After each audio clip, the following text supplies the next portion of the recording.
Hello, this is S.K. Williams, and we recently had an election in the United States. The election was between democracy and fascism, where one candidate represented the democracy and democratic ideals to which we should strive for, giving us all the good and wondrous freedoms of a democracy, of tolerance, of diversity, of equity, of inclusion, whilst the other candidate represented fascism, a removal of those rights, a denial of diversity, of equity, of inclusion, of a destruction of all that is good in the world and of our highest ideals, to bring about tyranny. And fascism won! Yay! Fascism! In the wake of the historic victory of Donald Trump, as he reclaims the office of President of the United States of America, being only the second person to ever win 2 non-consecutive terms, the other one being Grover Cleveland in the 19th century, I offer my hearty congratulations to Donald Trump, my sincerest condolences to Kamala Harris, and I'm now going to inform you of the great fascist future that awaits America as we implement Project 2025, Trump's vision to bring about a fascist America.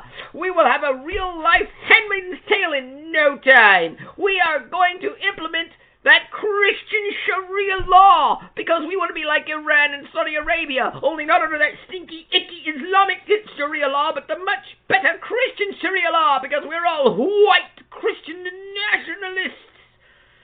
So, for the future, women, by the end of January, you can report to a government office that will issue you your Handmaid's Tale uniform. And you will be handed, of course, your papers that will determine which man in the society owns you because you're property now. If you are a black or brown or not white person of any sort, you have now been stripped of your rights, and in fact, if you are black, you may become a slave again, because slavery will be legal. We are the evil white Christian nationalists. Only white Christian men will have power. Of course, we will implement the Christian Sharia law after hammering out the details with the church, to which we are giving all power by the end of July. Hopefully by the beginning of July. And of course, by the end of December, Project 2025 will be fully implemented, and we will have a fascist takeover of America. You will have no rights or freedoms of any sort unless you are a white straight man, and you prove that your white straight manness is sufficient. And of course, I'm joking. None of what I just said will actually happen. In fact, even though this election was billed as an election race between democracy and fascism, the simple truth of the matter is it wasn't. And the reality is a very obvious one, that Project 2025 wasn't even Donald Trump's plan, even though they continued to call it Trump's Project 2025. And when Trump denied it, of course, they said he attempted to distance himself from it. And they talked about people who used to work for him being part of it. That doesn't make it his plan. And let's face it, the meltdowns you see online, they're fun to watch, but they're also deeply disturbing. The idea that the majority of Americans and almost 2/3 of the states in America are fascist and Nazis who like funny mustache man Charlie Chaplin from Jerryland. I still am afraid to actually use the terms. I understand that gaggle may be loosening the restrictions, but cautious baby steps. But then lies the problem. None of this is likely to occur. And in fact, I was far more concerned about a left-wing victory because even though I'm not typically all that political, let's face reality. Even now, in the wake of the victory of Donald Trump, we have left-wing commentators and media outlets calling for the further regulation of social media. I myself am subject already to a form of not free word choice, because the people who run Gaggle are themselves left-wing politically. And even though they say they are pro-choice, they are not pro-choice when it comes to actually allowing people to choose their own words or what they talk about. They're only pro-choice on a certain issue where it's about unaliving a child who hasn't been born yet. The simple reality is, the left in America today, and around the world, has become much more of an enemy to individual freedoms and rights than has the right. And as much as we like drumbeating about far right-wing Nazis and fascism, the simple reality is the Nazis were actually politically centrist and held a lot of left-wing views even for their time. And you really can't one-for-one 1930s Jerryland with the United Avalonian states of today. They're not really one-for-one the same. But when you really think about it, the right, as understood in America, stand for individualism. And fascism is, by definition, a collectivist ideology. It just is. It's collectivist. They view the entire society as a single collective whole, with the state acting virtually as the brain, telling everything else what to do. To make fascism work, you need a large, powerful government with a large bureaucracy that can manage everything that happens within the society, at least on a major scale, such as industry. Which, in spite of all of the talk, is predicated on an understanding that is far closer to the left than the right, that being that individual people should be subordinate to a group identity of the nation, in this case, when it comes to fascism, and that their identity is derived from their culture and nationality, and that the state would be the highest authority in their lives, and they have an obligation to obey it, as the state speaks for the culture as a whole and tells you what your duties are to it. You are free within a fascist society to pursue your own individual interests, but only insofar as they either advance the state or, at the very least, do not hinder the state. Fascism, as an ideology, is actually not this vague sense of evil with racism and authoritarianism which isn't defined being placed as its central lotus. In fact, most fascists, even within World War II, were not actually racist. When you actually look at the history, Benito Mussolini didn't form any real racial policies until compelled to do so in order to maintain his alliance with Jerryland. And the reason for that was purely out of self-interest in keeping Italy secure militarily. We talk about Benito Franco as a fascist, but he didn't really implement any racist laws. When you really look at the history, we mostly consider fascism to be Nazi Germania, but fascism as an ideology came from Giovanni Gentile, not from Charlie Chaplin. And yes, Charlie Chaplin is being used as a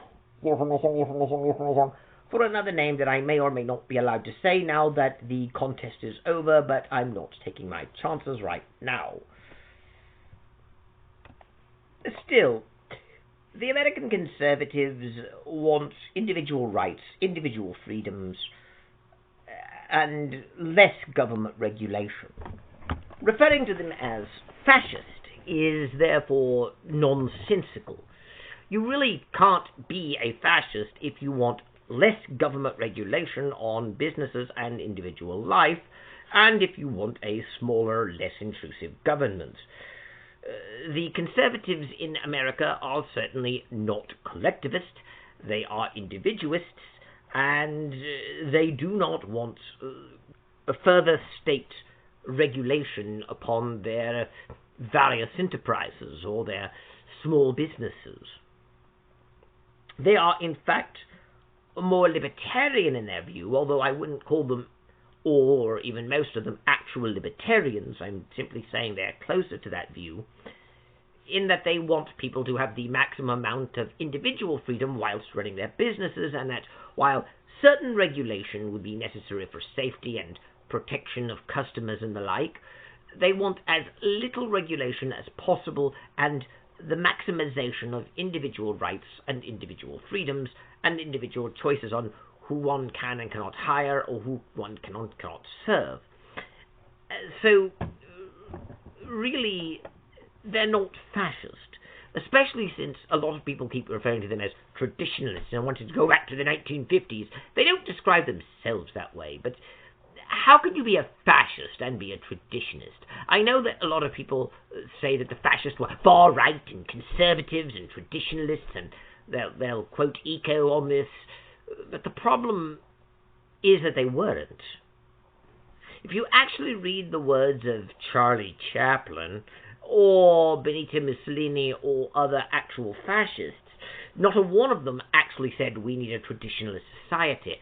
Although I do hear online a lot of people saying that Charlie Chaplin endlessly spoke of tradition and traditionism and going back to tradition, specifically to link them to modern conservatives, or as a play on Eco's 14 points of fascism. But if you actually read Hitler's speeches, I'm not saying the word tradition or traditionalist or one of its derivations. I'm not saying that they never, ever, ever show up in his works, but it's fairly obvious that Charlie Chaplin was not a traditionalist and that he saw himself as a revolutionary. He even said so. I would quote him, but I'm rather afraid of the intelligent synthetica knowing where the quote came from. You can, however, read his speeches online or his book, This Struggle of Mine. You can find other sources for this to verify what I'm saying, with apologies for not being able to present it here. Perhaps I can now. I hear the restrictions are being lessened. But like I said, the comparisons people are making to Donald Trump, to Charlie Chaplin, are absurd. They're not really the same. They're not doing the same things. And of course, this brings us to another point. People say, well, that might be true, but what about the racism? Well, it's fairly obvious that for all the talk about America now feeling like 1933 Jerryland, that it really isn't anything like 1933 Jerryland. For one thing, no one really cared about the Weimar Republic, whereas America is over 200 years old and people really love the Constitution. It also was not a conquered country. It doesn't feel like it needs to restore its honor, dignity, or standing. But when you really look at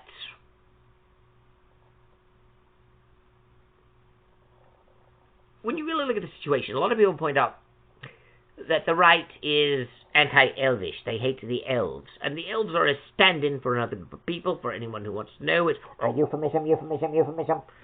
But they will say that the right hates the elves. But this really is nonsense. They're basing this on the pre-existing association. They're not really saying that the right wing in America is just like the Nashes because they hate the elves. They're saying they hate the elves because they're like the Nashes. And that's just silly. It's obvious that Republicans in America do not hate the elves. It's obvious that they are not anti-Elvish. It's obvious that they are the ones promoting a defense of Israel. And as much as people like to say that that's just because they believe in Bible prophecy, because they're all being characterized as extremist white Christian nationalists, and they think that they don't really care about the Jews, they just want to use them because they think if they can get all the Jews to go to Israel, they can make Jesus come back, and when Jesus comes back, he'll kill all the evil, nasty elves and send them to hell where they belong. That's just nonsense. That's not what any of them actually believe. Yes, some of them believe in dispensational theology, but we're talking about people, not all of whom are evangelicals, and even those who are and who believe in dispensational theology don't think they can make Jesus come back faster, and don't think Jesus is going to come back and kill the elves. Jesus, after all, is an elf. And it's one of those things that is really just silly, especially considering that there's a sort of thing that is often, you'll often see the right accused of, especially Christians, when talking to atheists, and that's cognitive dissonance. That's where you have two contradictory views, but don't actually find a problem in these contradictions. And the left is saying it's tolerant and racially diverse, and that the right is racist and sexist and hates the elves, and because it's just like the Jerryland Party under Charlie Chaplin. But then you look at what the left is actually doing, and they really hate the elves. There's a lot of anti-Elvish and anti-Israel protest going on college campuses. It's obvious that anti-Elvinism is far more prevalent on the left, but we're supposed to ignore all that and think it's legitimate because of Free Palestine, rather than actually admit that it exists, whilst pretending it's the right, which has far more welcoming experiences with the elves. So it's absurd. It's absurd to think that the people who are wishing to implement their policies on the right after a Trump win want a real-life Handmaid's Tale. But at the same time, the only reason they're saying that is because this comes more out of the new atheism. That's what they were saying about Christians years ago, before the term Christian nationalism existed. They were saying this for a long, long, long time. It's just some old claim they brush off and throw at you. There's no legitimacy to the real-life Handmaid's Tale, even with the loss of women's rights and freedoms. What they're actually talking about is a supposed abortion ban that Donald Trump said he wouldn't give, and of course they're going to say, oh, like Donald Trump never lied. Unless you have actual evidence that he's going to implement this nationwide abortion ban, you'd better actually not bother with that, because I don't care that you think he is going to implement a nationwide abortion ban. There has to be some evidence of it before it becomes a credible thing to talk about, and it's just not. And the idea of Christian Sharia law, it's all nonsense. They're not going to turn the United States over to the church and have the church rule and have a civil war start because everyone thinks that their church should be the one true church, and now that they're in power, the Christians to do what they always did and fight. Now that they've defeated the noble, pure-hearted secularists, they'll all hate each other because they think each other are heretics, and they're going to have wars of religion just like in Europe. No, that's not going to happen. For one thing, the conservatives in America don't want the church to run the government, which it didn't even do in the supposed dread Dark Ages. The Middle Ages, really, not the Dark Ages, but that is what they keep calling it. When people talk about getting God back in, they're not talking about institutions, and I think this is the main problem with the left. And keep in mind, the atheist movement is left-wing, even though atheists like pretending that just defining the word atheism as a lack of belief in a God proves that atheists hold to various diverse political opinions. When you actually look at the skeptic community, it's overwhelmingly left-wing. That's because the new atheism and the atheist movement grew out of the progressive movement of the 19th century. But the problem with people on the left, people who would become modern-day atheists, talking about how religion is evil, and the problem with the left in general, is that they're too heavily influenced by Marxist thinking. And even if they don't think of themselves as Marxists, they generally think in Marxist terms. And one of the problems with Marxist theory is the dialectic of power is something that dominates how everything is understood. And the dialectics of power reduces everything to a struggle for power within a society. And they see everything via the lens of institutional power. So they just assume, for instance, that religion is all about clergy and church institutions wanting to gain control over people because the institution is trying to control you. And they also assume the right sees it the same way, with the only difference being that the left wants to liberate the people from these tyrannical institutions like the church and put the power, of course, with the state, which represents the people, whereas the right wants the state subordinated to corporations and religion. But ultimately that means being under them as institutions. So when the right talks about wanting God back in government or wanting people to be able to have religious freedoms more, what the left is hearing people say is, we want the Christian church to run the government and the government to be subordinate to it, instead of having the state where it belongs on top and having the church obey the state, because they don't understand that this is not about a dialectic of power. They actually think that when people talk about Christian values being in government, it means that Christian clergy should run the government. And by Christian clergy running the government, I don't just mean Christian clergy who happen to get elected. I mean that the government is turned over to the church as an institution, because the institution will be telling the church telling the state what to do. The church, as a physical institution that exists in the physical world with its clergy, are now in charge, and the state is subordinate to it. And that is simply not how people in the American right are viewing the situation. It's not even how Christians tend to view the situation. And even hierarchical institutional churches, like the Catholic Church, actually have a more nuanced understanding of how the church interacts with the state. But really, at this moment in history, what people on the right are actually arguing for is a liberty of conscience.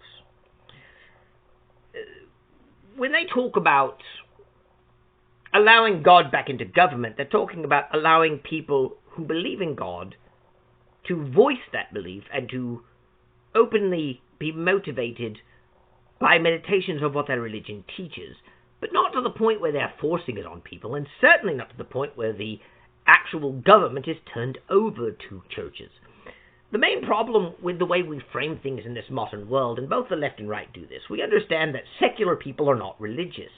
But the right understands that even though secularism is not religion, it's the opposite of religion, it is still an ideology, and it still serves the same function as religion, and the people on the left who are pushing secularism are demanding a strict, compliant obedience to a set of beliefs and values that they hold, and that even though it's not religion, it's secular, it is still wrong to impose those beliefs and standards and make everything based upon them, because you're ultimately telling people what they're allowed to believe, what they're allowed to think, and what they're allowed to do. It is still framed as a struggle for religious freedom against non-religion, but it is still ultimately a struggle to allow people to be themselves and to believe things that disagree with the state.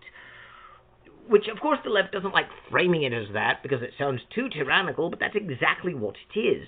And they avoid admitting that that's what it is by simply not taking their own beliefs to its logical conclusions and vilifying the right, which, as we know, did not work on getting Kamala Harris elected to president. But they continue to work in that paradigm. And in reality, secularism is a religion. It is not neutrality toward religion. It can't be, because secularism comes with its own set of values and beliefs and assumptions. So even if secularism was not a religion, it is still nonetheless a belief system that functions in the same way religions do, with the exception of it doesn't believe in supernatural powers and gods, with being the only difference anyone ever brings up.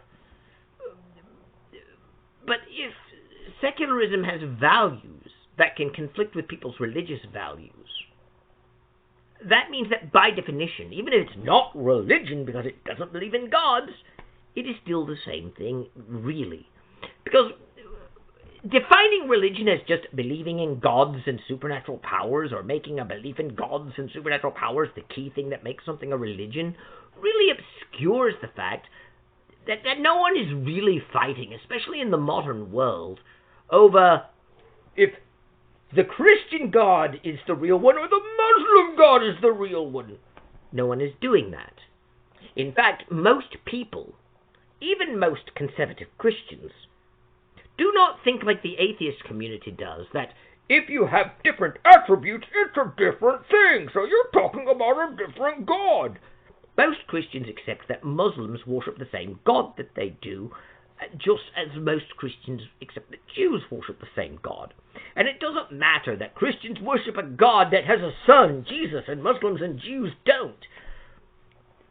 The idea that it must be a different God if it has different attributes is silly, because what you're ultimately saying is you can't believe in the same thing if you disagree on what that thing is, which is just laughable, especially considering that the majority of beliefs are actually the same. But that's the thing. The people on the right have a very individualistic view of human nature and a very individualistic view of society. And that carries over to God and concepts of God and concepts of religion, whereas the left has a very institutional and collectivist view of everything that's based around identity and groups. So to them, being a part of a religion means being part of an institutional power structure with a shared identity with your other members of that one group.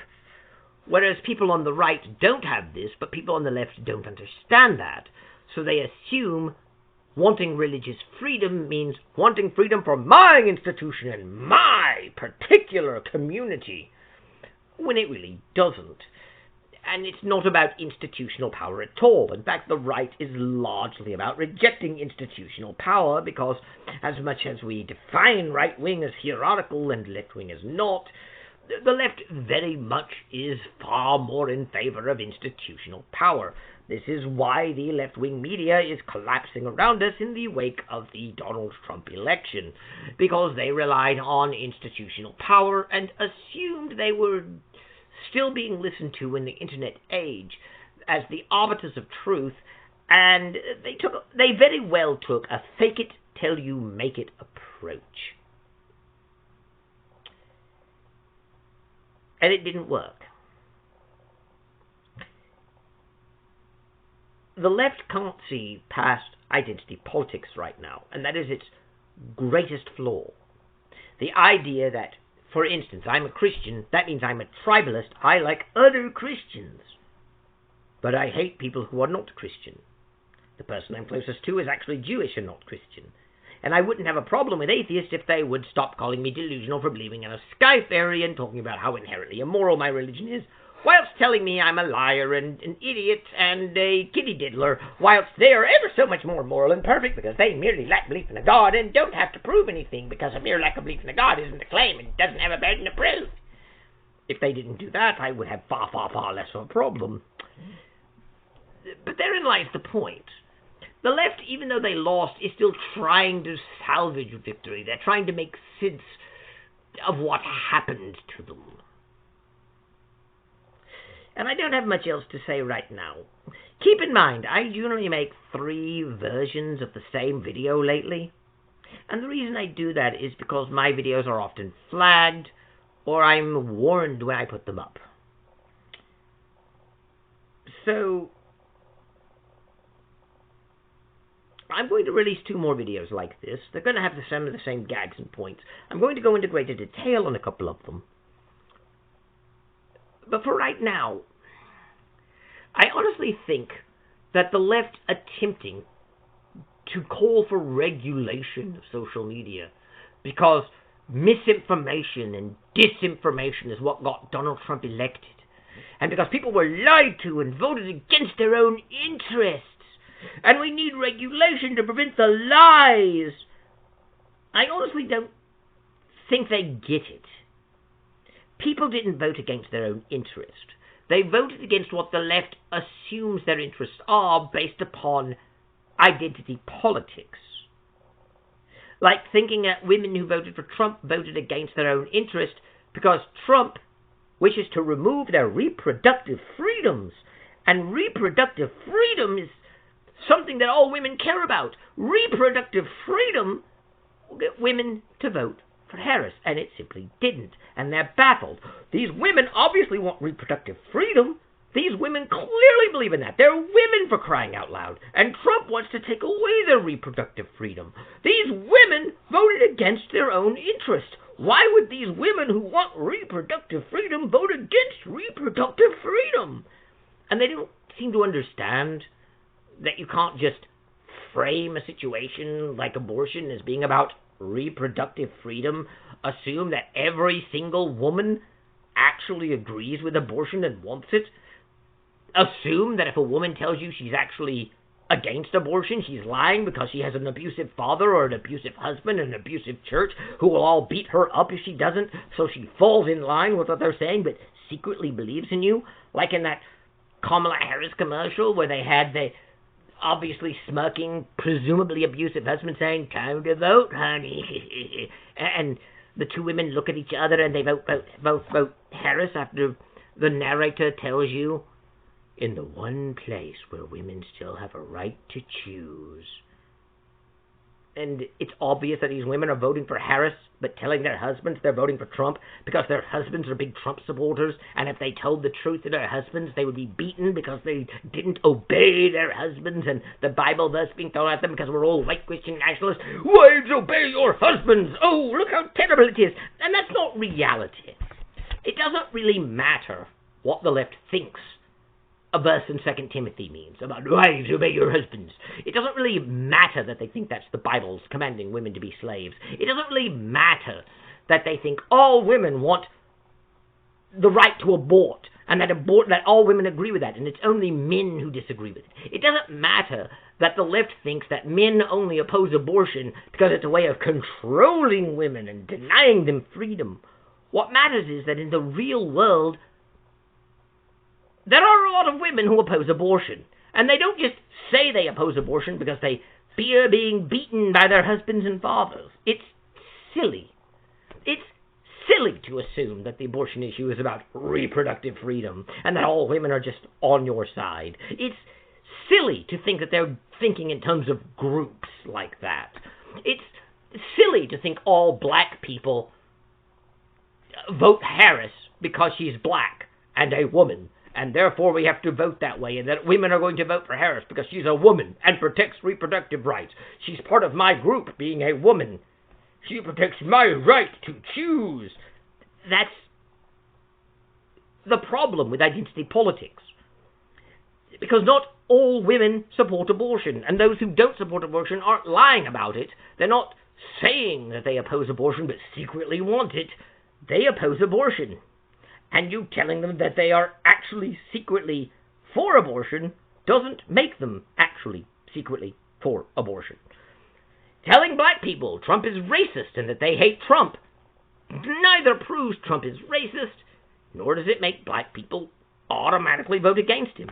Saying, look, Kamala Harris is black. Don't you want a black person to be president? She's black like you are. I mean, what do you think black people are? 5-year-olds? Most black people in America are people first, and black second. And being black is not what is most important to them. What is most important to them is fixing the economy, feeding their families, being able to take care of themselves. Things like that matter. And on top of that, Donald Trump will speak to certain other issues that concern them, like illegal immigration, which is another issue that the left tends to be dishonest about. When you hear the left talk about it, they talk about immigration. They don't talk about illegal immigration. When they hear about the mass deportations that Trump plans, they say he wishes to engage in mass deportation of immigrants. They act as if Trump simply wants to get rid of illegals. In fact, a lot of them just started saying that toward the end. It's not just the illegals he's after. He wants rid of all immigrants. And it tied into the narrative that Donald Trump is racist and that he hates people if they're black or brown, he hates women, and he hates immigrants. But he didn't say that. He was only going to get rid of illegals, and the assumption that he could get rid of immigrants, whether legally here or not, isn't really based on anything that he said or did that we can show, and has no reasonable degree of evidence behind it. Saying Donald Trump opposes immigrants is silly. People saw through it, and the media is collapsing as a result of it. People don't think in identity groups like that. Black people are not stupid. They do not think, oh gosh, I gotta vote for that person because he's black. They understand that there's more issues involved than just what race someone is. Just like white people aren't saying, oh, I can't vote for Kamala Harris, she's black. America isn't that racist, not even in the evil southern states. It just isn't. We do not live in the 1950s America. The conservatives who voted for Trump don't want to go back to 1950s America, contrary to the view that is being said here. They're just simply not. And they are simply not thinking in the terms of identity politics. They are not thinking in terms of critical theory. They are not thinking in terms of race and sex and personal identity. They are not framing it as a dialectic of power. And ultimately, that is why the left lost. Because critical theory is not a reflection of reality. The modern left is too entrenched in critical theory. And I don't just mean critical race theory. I mean critical theory, which was an attempt to modernize and smooth out Marxist concepts and goals. The modern left really started getting involved in critical theory starting about the 1990s. Critical theory, of course, goes back to the Frankfurt School of Philosophy, and it's like any other social theory that people put forward to try and understand the world. When you see people like Max Horkheimer, or Theodore W. Ordano, or Herbert Marcus, when you see people like that developing these theories, or Jacques Derrida, or Michael Foucault, who came up with postmodernism, which developed into this as well, or Walter Benjamin, when you see these people, you don't really understand just how deeply entrenched they are in the Marxist dialectics. And it's because the modern society isn't very well educated. Modern society tends to frame Marxism as just an economic theory when it's actually a total theory explaining the nature of existence. It's part of the Hegelian tradition. It comes from the new Hegelians. Or was it the young Hegelians? I can't remember off the top of my head. Either the new Hegelians or the young Hegelians. You'll have to look that up. I don't have time right now. I'm doing this off the top of my head. But this Hegelian dialectic, this structure of power, and this attempt to frame everything as a struggle between power structures, which is ironically also what Charlie Chaplin and his Jerryland Party based their philosophy on, is inherently drawn from Marxism. And the critical theory that started taking root in the 1990s, it now just dominates the American and European left, starting around the mid-2010-ish range. It really rode to power on the back of things like the New Atheism, which, again, are heavily Marxist-influenced, even though they denied having any connection to Marxism. And when you really look at things like deconstruction, which, by the way, you also see talked about often in the atheist community, but also in the left, or when you see them talking about how the oppressor and the oppressed determine society, and the oppressed cannot oppress the oppressor, and whatever means to overthrow the oppressor you can use is justified. All of that comes from critical theory. All of that comes out of Marxism. And the desire to deconstruct and to frame the inherent structures of power in a society in order to undermine the oppressive structure and implement the revolution ceased to really be an intellectual theory and became a sort of internalized narrative. A religious devotion developed around. It became the lens to which everyone understood the world around them. And the current election of Donald Trump failed precisely because of that narrative. Because critical theory is wrong. Marxism is wrong. It simply isn't true that our society is based upon a dialectic of power. It simply isn't true that identity groups are feeling oppressed and will band together to overthrow an oppressor. It simply isn't true that we all think in these blocks, or that certain blocks of people are oppressed by other blocks of people, and it simply isn't true that everyone works purely through institutional lenses. And that is why the election failed to give Kamala Harris a victory. Well, that's only part of the reason. She was also a terrible candidate. She had really no plan other than the Biden plan. She really didn't have a presence, and her just being dropped in late. I will agree with some people on the left. It was unfair to her because she was dropped in at the last minute, and it was very hard to recover from that. But that wasn't the only problem. I don't think Kamala Harris could have won, even if she went through the primaries and won the nomination. Even if Joe Biden decided to be a one-term president and she simply ran and won the Democratic nomination, I really don't think she had much of a chance of winning. Probably better if she had gone that route, but I don't really think someone like her could win. And I'm not saying someone like her as in, she's a woman of color, and America won't elect a woman of color. There's too much racism and sexism for that. I mean, someone who avoids interviews and relies on flash and no substance.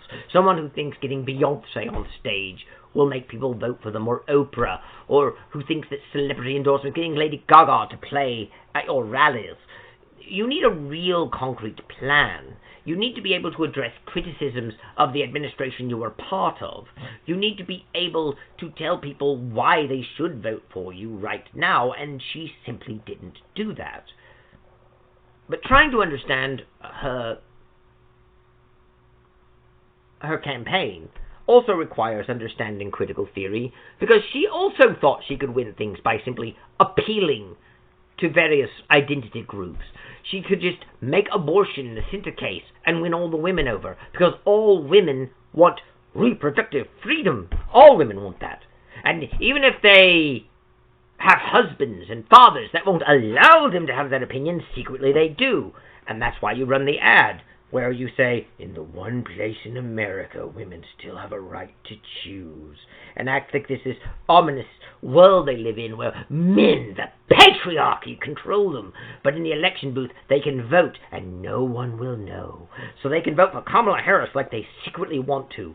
And once all the votes are in, all the women votes will go to Kamala Harris. And you know why? Because they voted for reproductive freedom. And they voted for a fellow woman. A woman who understands the need for reproductive freedom because she's a woman herself.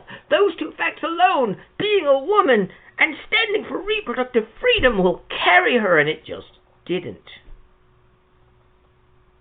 Because women are not a group. Women have different views. Not all women believe in reproductive freedom, and even those who do believe in reproductive freedom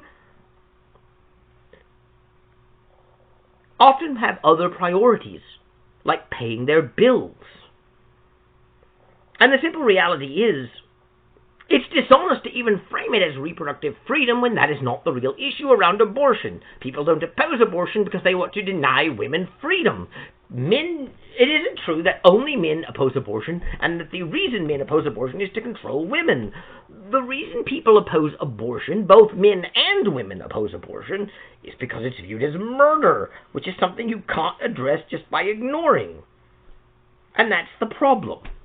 You can't just expect black people to vote for you. You can't just expect Hispanics to vote for you, because they're a group. They are not a group. They're people. Which is ironic that I have to say that, because the left keeps saying the right is racist, but then thinks in all these bizarre racial terms and racial identity groups. And that's where the entire thing collapsed for them. And why the left-wing media is collapsing, because it's not an accurate lens.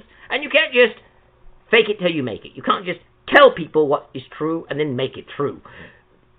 It may have worked before the internet age, because you might be able to sway people by saying, well, I guess Trump has no chance of winning. I'll either not vote at all, or I'll vote for Harris to be on the winning side. But we do have the internet now, and that's not going to work. That is why they want further regulation on the internet, so they can prevent that, so they can regain that control, so they can be the only voice we hear. And they don't even understand that that makes them the oppressor in their own critical theory. They always imagine themselves as the underdog, fighting the evil, oppressive, right-wing, patriarchal government. This eternal patriarchy running an eternal right-wing government to which the left wing is always the underdog and always fighting. Even when a left-wing government is installed, they tend to frame themselves as the underdog, and it's becoming obvious that that just isn't true. And you can't maintain the myth forever. I don't have much else to say, so I shall take my leave of you now. Remember, there'll be 2 more videos that do a similar routine, because I don't know which ones are going to be allowed to go up. Then again, this one might be the one that goes up, and you might like the other 2. I don't know. Anyway, I shall be taking my leave of you now. I hope that in some way my views, in some small way, help to contribute to the society. Thank you. God bless. And goodbye.